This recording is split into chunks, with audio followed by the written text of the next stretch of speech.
ಯುದ್ಧದಿಂದ UAE ಸೇರಿದಂತೆ Gulf ರಾಷ್ಟ್ರಗಳಿಗೆ ನಷ್ಟ ಆಗ್ತಾ ಇದೆ. ಅಮೆರಿಕವೇ ಯುದ್ಧ ನಷ್ಟ ಭರಿಸುವಂತೆ ಯುಎಇ ಬೇಡಿಕೆಯನ್ನು ಇಡ್ತಾ ಇದೆ. ಅಮೆರಿಕದಿಂದ ಗಲ್ಫ್ ರಾಷ್ಟ್ರಗಳಿಗೆ ಸಿಕ್ಕಿಲ್ಲ ಯಾವುದೇ ಬೆಂಬಲ. ಮಿಸೈಲ್ ದಾಳಿಯಿಂದ ರಕ್ಷಣೆ ನೀಡಲು ಅಮೆರಿಕ ವಿಫಲವಾಗಿದೆ. ರಕ್ಷಣೆ ನೀಡುವಂಥದ್ರಲ್ಲಿ third air defence system failure ಆಗಿದೆ. ಸಿಸ್ಟಮ್ಗೆ $142 ಬಿಲಿಯನ್ ಹಣವನ್ನು ಈಗ ಯುಎಇ ನೀಡಿದೆ. ಪೆಟ್ರೋ ಡಾಲರ್ ಬದಲು ಯುವಾನ್ ಕರೆನ್ಸಿ, ಯೂರೋ ಕರೆನ್ಸಿ ನೀಡಲಾಗ್ತಾ ಇದೆ. ಯೂರೋ ಕರೆನ್ಸಿಯಲ್ಲಿ ತೈಲ ಮಾರಾಟ ಮಾಡುವ ಎಚ್ಚರಿಕೆಯನ್ನು ನೀಡ್ತಾ ಇದೆ. ಟ್ರಂಪ್ಗೆ ಹೊಸ ತಲೆನೋವು ತಂದಿಟ್ಟಿದೆ ಈ ಯುಎಇಯ ಬೇಡಿಕೆ. ಮಾಹಿತಿಯನ್ನು ನೀಡ್ತಾರೆ ನಮ್ಮ ಪ್ರತಿನಿಧಿ ಚಂದ್ರಮೋಹನ್. ಈಗ ಹೊಸದೊಂದು ತಲೆನೋವು ಡೊನಾಲ್ಡ್ ಟ್ರಂಪ್ಗೆ. ಈಗ ಯುಎಇ ಕಡೆಯಿಂದ ಯೂರೋ ಕರೆನ್ಸಿ ಕೊಟ್ಟು ತೈಲವನ್ನು ಮಾರಾಟ ಮಾಡೋ ಅಂತ ಎಚ್ಚರಿಕೆಯನ್ನು ಯುಎಇ ಅವರು ನೀಡ್ತಾ ಇದ್ದಾರೆ. ಹೌದು ಮಧುಸೂದನ್, ಈಗ ಮುಖ್ಯವಾಗಿ ಗಲ್ಫ್ ರಾಷ್ಟ್ರಗಳು ಅಮೆರಿಕಕ್ಕೆ ತಮ್ಮ ಭೂಮಿಯನ್ನು ವಾಯುನೆಲೆಯಾಗಿ ಬಳಸಿಕೊಳ್ಳಿಕ್ಕೆ ಅವಕಾಶವನ್ನು ಕೊಟ್ಟಿವೆ. ಇದರಿಂದಾಗಿನೇ ಇರಾನ್ ಈಗ ಆ ವಾಯುನೆಲೆಗಳ ಮೇಲೆ ಮತ್ತು ಗಲ್ಫ್ ರಾಷ್ಟ್ರಗಳ ಮೇಲೆ ಏರ್ ಸ್ಟ್ರೈಕ್ ಅನ್ನು ನಡೆಸ್ತಾ ಇದೆ. ಜೊತೆಗೆ ಮಿಸೈಲ್ ದಾಳಿಯನ್ನು ನಡೆಸ್ತಾ ಇದೆ. ಬ್ಯಾಲಿಸ್ಟಿಕ್ ಮಿಸೈಲ್ ಗಳನ್ನ ಬಳಸಿ ಗಲ್ಫ್ ರಾಷ್ಟ್ರಗಳಾದಂತಹ UAE, Qatar, Bahrain, Kuwait, Saudi Arabia ಈ ಎಲ್ಲಾ ರಾಷ್ಟ್ರಗಳ ಮೇಲೆ ಇರಾನ್ ಏರ್ ಸ್ಟ್ರೈಕ್ ಅನ್ನ ನಡೆಸ್ತಾ ಇದೆ. ಇದರಿಂದಾಗಿ ಈಗ ಗಲ್ಫ್ನ 6 ರಾಷ್ಟ್ರಗಳಿಗೂ ಕೂಡ ಭಾರಿ ನಷ್ಟ ಸಂಭವಿಸಿದೆ.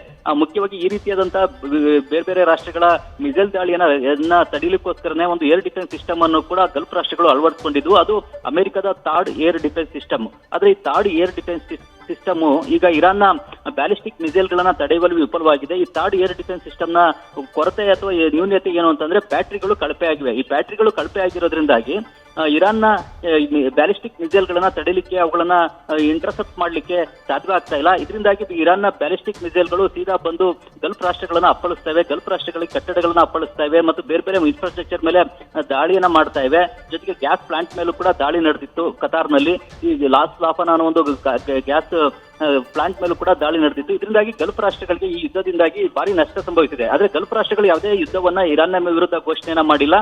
ಕೇವಲ ತಮ್ಮ ವಾಯುನೆಲೆಯನ್ನ ಮಾತ್ರನೇ ಅಮೆರಿಕಕ್ಕೆ ಕೊಟ್ಟಿವೆ. ಈ ವಾಯುನೆಲೆಯನ್ನ ಅಮೆರಿಕಕ್ಕೆ ಕೊಟ್ಟಂತ ತಪ್ಪಿಗಾಗಿನೇ ಇರಾನ್ ದಾಳಿಗೆ ಈಗ ಗಲ್ಫ್ ರಾಷ್ಟ್ರಗಳು ತುತ್ತಾಗಿವೆ ಮತ್ತು ಭಾರಿ ಹಣಕಾಸಿನ ನಷ್ಟವನ್ನು ಕೂಡ ಅನುಭವಿಸ್ತವೆ. ಒಂದ್ಸಲಿ ಪ್ರವಾಸೋದ್ಯಮಕ್ಕೆ ಹೊಡೆತ ಬಿದ್ದಿದೆ, ಜೊತೆಗೆ ಬಿಸ್ನೆಸ್ಗೆ ಹೊಡೆತ ಬಿದ್ದಿದೆ, ಮೂಲಸೌಕರ್ಯಕ್ಕೆ ಧಕ್ಕೆ ಆಗಿದೆ, ಮೂಲಸೌಕರ್ಯ ಎಲ್ಲವೂ ಕೂಡ ಸಾಕಷ್ಟು ಹಾಳಾಗಿದೆ. ಹೀಗಾಗಿ ಈ ಯುದ್ಧ ನಷ್ಟವನ್ನ ಅಮೆರಿಕವೇ ಈಗ ಭರಿಸ್ಕೊಡ್ಬೇಕು ನಮ್ಗೆ ಅಂತೇಳಿ ಯುಎಇ ಈಗ ಅಮೆರಿಕದ ಮುಂದೆ ಬೇಡಿಕೆಯನ್ನ ಇಟ್ಟಿದೆ.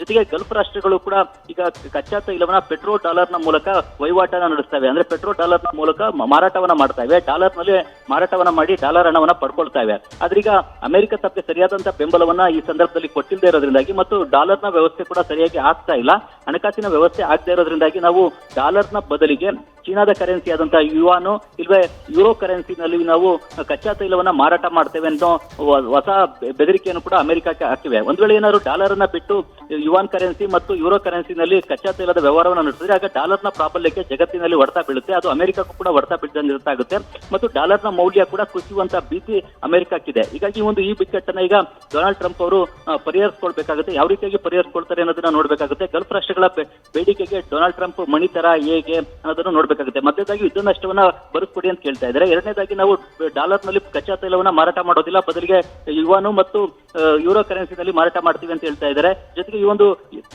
ಏರ್ ಡಿಫೆನ್ಸ್ ಸಿಸ್ಟಮ್ ಕೂಡ ಸರಿ ಇಲ್ಲ, ನಮಗೆ ಸರಿಯಾದಂತ ಬೆಂಬಲ ಯುದ್ಧದ ಸಂದರ್ಭದಲ್ಲಿ ನಿಮ್ಮಿಂದ ಸಿಕ್ಕಿಲ್ಲ ಅನ್ನೋ ಒಂದು ಆಕ್ರೋಶ, ಅಸಮಾಧಾನವನ್ನು ಕೂಡ ವ್ಯಕ್ತಪಡಿಸ್ತಾ ಇದ್ದಾರೆ. ಜೊತೆಗೆ ಈ ಒಂದು ಯುಎನಲ್ಲಿ ಇರತಕ್ಕಂತ ಅಮೆರಿಕದ ವಾಯುನೆಲೆಯನ್ನು ಕೂಡ ಸಂಪೂರ್ಣವಾಗಿ ಖಾಲಿ ಮಾಡಬೇಕು ಅನ್ನೋ ನಿಟ್ಟಿನಲ್ಲೂ ಕೂಡ ಯುಎನಲ್ಲಿ ಈಗ ಚರ್ಚೆ ನಡೀತಾ ಇದೆ. ಈ ವಾಯುನೆಲೆ ಕೊಟ್ಟಿರೋ ಕಾರಣಕ್ಕಾಗಿನೇ ಯುಎ ಮೇಲೆ ದಾಳಿ ಆಗ್ತಾ ಇದೆ. ಆ ವಾಯುನೆಲೆನ ಖಾಲಿ ಮಾಡಿಸ್ಬಿಟ್ರೆ ಇರಾನ್ ನಮ್ಮ ಮೇಲೆ ಯಾವುದೇ ದಾಳಿಯನ್ನ ನಡೆಸೋದಿಲ್ಲ.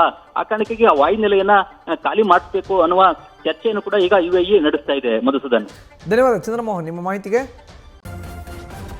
ನ್ಯೂಸ್ ಫಸ್ಟ್ ನಿರ್ಭೀತಿಯಿಂದ ನಿಮ್ಮ ಪರವಾಗಿ.